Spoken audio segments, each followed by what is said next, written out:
भक्तों, ओम नमः शिवाय, श्री शिवाय नमस्तुभ्यम, जय श्री महाकाल। जी हाँ भक्तों, क्या आपके भी घर में कोई ऐसा व्यक्ति है जो बहुत ज्यादा नशा करता है? उसके नशे से आप लोग बिल्कुल परेशान हो चुके हैं। आपको समझ में नहीं आ रहा कि उस व्यक्ति का जो नशा है वो कैसे छुड़ाया जाए। तो आज का ये वीडियो मात्र और मात्र आपके लिए है। क्या करना है, कैसे करना है, पूरा आपको समझाने वाला हूँ।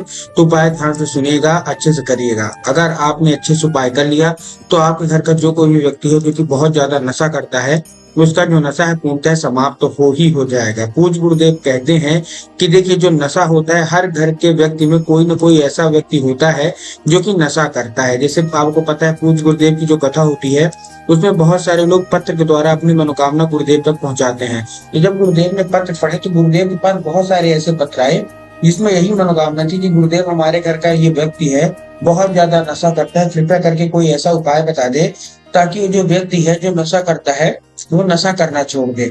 तब गुरुदेव ने 3 से 4 उपाय बताए और कहा, केवल और केवल ये उपाय कर लेना, तुम्हारे घर का जो कोई भी व्यक्ति है जो कि बहुत ज्यादा नशा करता है वह पूर्णतः नशा करना छोड़ देगा। गुरुदेव के बताए गए उपाय लोगों ने किए और 1 से 1.5 महीने के बाद गुरुदेव की कथा में वापस आए और फिर से गुरुदेव को पत्र लिखा। लेकिन इस बार आप जान के हैरान हो जाएंगे कि इस बार जो पत्र था वो था कि गुरुदेव, आपके द्वारा बताया गया उपाय हमने कर लिया है और हमारे घर का जो व्यक्ति था जो कि बहुत ज्यादा नशा करता था, उसने पूर्णतः नशा छोड़ दिया है। आपका कोटि कोटि धन्यवाद। तो अगर आपको जानना है कि आखिर कौन सा उपाय है जिसको करने मात्र से ही लोगों का नशा छूट जाता है, तो ध्यान से उपाय सुनिएगा। देखिए, आपने उसके पीछे बहुत ज्यादा पैसा खर्च कर लिया, बहुत ज्यादा आपने डॉक्टरों को दिखा दिया, बहुत ज्यादा आपने उसकी दवाई करा ली, लेकिन वो जो नशा उसको छूट ही नहीं रहा। वो नशा छोड़ना चाहता भी है तो भी उससे नशा नहीं छूट रहा। तो ऐसे में कौन सा उपाय करें कि उस व्यक्ति का पूरा नशा छूट जाए, आज की इस वीडियो के माध्यम से हम आपको बताएंगे।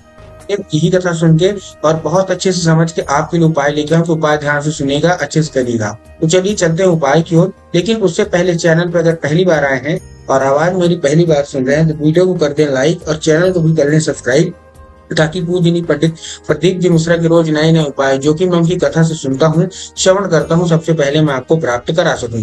तो देखिए, जो हमारा पहला उपाय है ये आपको उसी व्यक्ति से कराना है जो कि आपके घर में बहुत ज्यादा नशा करता है, ठीक ना। इसके बाद अगर वो नहीं करता तब मैं आपको 1-2 उपाय और बताऊंगा जिसको करके उसका नशा छुड़वा सकते हैं। करना क्या है, देखिए, पहला उपाय है 1 लोटा जल और 3 काली तिल। क्या क्या लेना है? 1 लोटा जल लेना है और 3 काली तिल लेना है। अब देखिए, जो 1 लोटा जल है, सबसे पहले आपको ध्यान रखना है कि जो 1 लोटा जल है, सबसे पहले तो तांबे के लोटे में जल होना चाहिए और दूसरी चीज, जो जल है वो आपके घर का होना चाहिए। बहुत सारे लोग गलती क्या करते हैं कि वो जाके मंदिर परिसर से जल ले लेते हैं, जो कि पूर्णतः गलत है। आपको मंदिर से जल नहीं लेना, आपको अपने घर से जल लेना है, ठीक। आपने ले लिया, लेने के बाद आपको क्या करना है, जैसे ही आप जल लेंगे, लेने के बाद उसमें 3 काली तिल दे देना है और उसी व्यक्ति को पकड़ा देना जो कि आपके घर में नशा करता है। इसके बाद उसको भेज देना है कहाँ? सीधा सीधा आपको भेज देना है शिव मंदिर। शिव मंदिर चला गया, शिव मंदिर जाने के बाद उसको बोलिएगा दक्षिण दिशा में खड़ा हो जाए, उत्तर की ओर अपना चेहरा कर ले। अब देखिए, इसमें बहुत सारे लोग कंफ्यूज हो जाते हैं कि दक्षिण कौन सा होता है, उत्तर कौन सा होता है, हमको थोड़ा क्लियर बताइए। तब गुरुदेव ने बताया कि आप जिस भी शिव मंदिर जा रहे हैं उस शिव मंदिर का जिधर साइड जलाधारी होगा, आप अपना चेहरा उधर करके खड़े हो जाएंगे, ठीक। और आप खड़ा हो गया वो आदमी, अब उसको बोलिएगा कि महादेव का एक सुंदर सा नाम है श्रमभेश्वर महादेव। कौन से महादेव? श्रमभेश्वर महादेव। तो उसको बोलिए कि श्रमभेश्वर महादेव का नाम लेके उन्हीं का स्मरण करके वो 1 लोटा जल बाबा भोलेनाथ की शिवलिंग पे यही काली तिल वाला अर्पित कर दे और अपनी जो कोई भिक्षा होगी, जो कोई भी वो नशा करता हो, सारा का सारा बोल दे।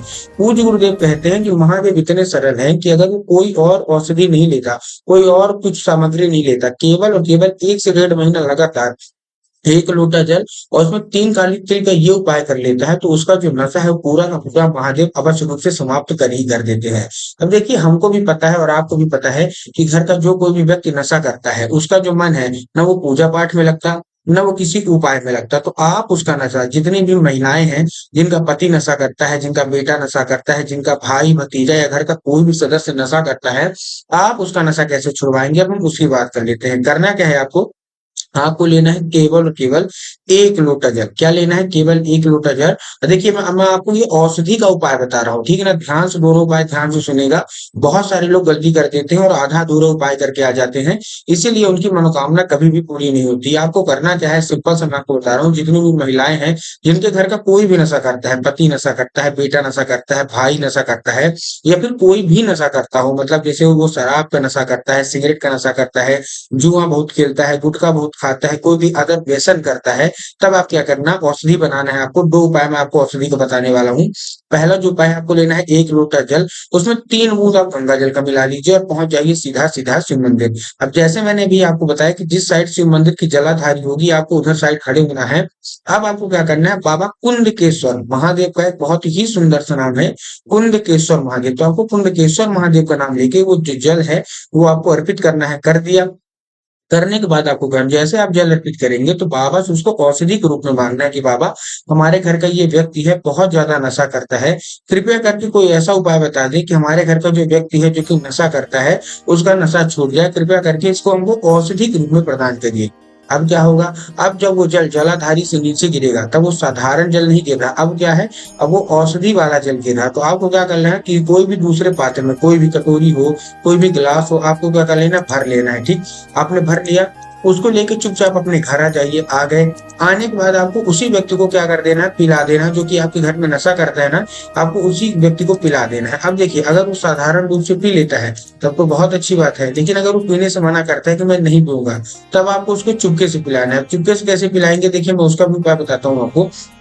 चुपके से आप उसको कैसे पिलाएंगे, जब भी व्यक्ति पानी पीने को मांगे या जब भी व्यक्ति चाय पीने को मांगे, तो आपको क्या करना है, चाय और पानी तो देना है, लेकिन 1 बूंद इसका भी मिला देना है। पूज्य गुरुदेव कहते हैं कि उसके अंदर औषधि जानी चाहिए, चाहे जैसे जाए। 1 से 1.5 महीना ये अगर चाय के साथ भी अगर पी गया, तो इसका जो नशा है वो समाप्ति की ओर आ जाएगा। ठीक, ये था हमारा औषधि का पहला उपाय। जो हमारा दूसरा उपाय है वो बेलपत्र का उपाय है।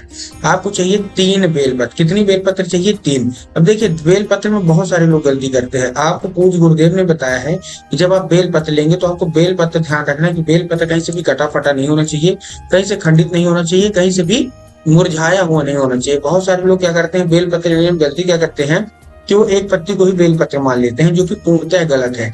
एक पत्ती का कोई बेलपत्र नहीं होता, 3 पत्ती मिलके जो बेलपत्र बनता है वही बेलपत्र आपको लेना है। ठीक, आपने ले लिया, लेने के बाद आपको क्या करना है, पहुंच जाना है सीधा सीधा शिव मंदिर और बाबा भोलेनाथ को अर्पित करना है और उसको भी बाबा से औषधि के रूप में मांगना है कि बाबा, कृपया करके हमको इसको औषधि के रूप में प्रदान करिए। अब क्या होगा, अब वो बन जाएगी औषधि। उसको उठा लीजिए और लेके आ जाइए घर। आ गए, घर आने के बाद आपको क्या करना है, जैसे ही घर आएंगे उसको उस व्यक्ति को खिलाना है जो कि आपके घर में नशा करता है। अब देखिए, साधारण रूप से अगर बेलपत्र खा लेता है कि औषधि है, तब तो बहुत अच्छी बात है, लेकिन खाने से अगर मना कर देता है कि मैं ये नहीं खाऊंगा, तब आपको क्या करना है, उसको आप धूप में सुखवाइए। सुखवाने के बाद उसको पीस लीजिए। अब पीसने के बाद वो क्या बन जाएगा, पाउडर बन जाएगा। उसको एक डिब्बे में बंद करके रख लीजिए। अब क्या होगा, अब जब भी आपका घर का व्यक्ति जो कि नशा करता है वो खाना खाने को मांगे, ठीक, तो आपको खाना तो देना है, लेकिन दाल में, सब्जी में 1 चुटकी इसका भी मिला दीजिए। पूज्य गुरुदेव कहते हैं कि उसके अंदर जानी चाहिए औषधि, चाहे जिस प्रकार से जाए। 1 से 1.5 महीना अगर उसके अंदर औषधि गई तो उसका सारा का सारा नशा समाप्ति की ओर बढ़ जाएगा।